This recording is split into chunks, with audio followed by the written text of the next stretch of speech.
बड़ी खबर यह है कि भारत अब दुनिया में सबसे ज्यादा चावल उत्पादन करने वाला देश बन गया है। भारत का चावल उत्पादन 150.18 मिलियन टन तक पहुंच गया, जबकि चीन का उत्पादन 145.28 मिलियन टन है। इसका मतलब यह है कि भारत अब सिर्फ अपनी जरूरत भर के लिए ही नहीं बल्कि दूसरे देशों को भी चावल सप्लाई कर रहा है।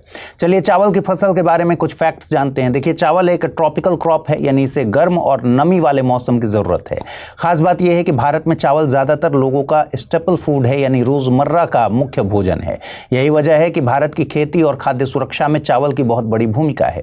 चावल को आमतौर पर खरीफ फसल के रूप में उगाया जाता है। इसे दक्षिण पश्चिम मानसून के दौरान यानी जून से लेकर अक्टूबर के बीच बोया जाता है। हालांकि अगर पानी की सही व्यवस्था हो तो चावल को रबी और समर सीजन में भी उगाया जा सकता है।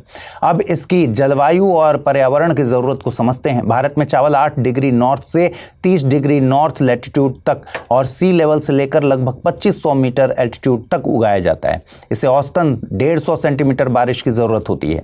तापमान की बात कर लें तो चावल के लिए 25 डिग्री सेल्सियस से 35 डिग्री सेल्सियस का तापमान सबसे अच्छा माना जाता है। मिट्टी के मामले में चावल बहुत सहनशील फसल है। यह सिल्ट, लोम और ग्रेवल जैसे अलग अलग तरह की मिट्टियों में भी उग सकता है।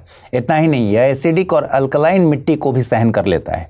चावल की खेती में एक जरूरी बात यह है कि फसल के ज्यादातर समय खेत में 10 से 12 सेंटीमीटर गहरा पानी रहना चाहिए। यही वजह है कि चावल शुष्क जगहों पर सामान्यतः नहीं बोया जाता।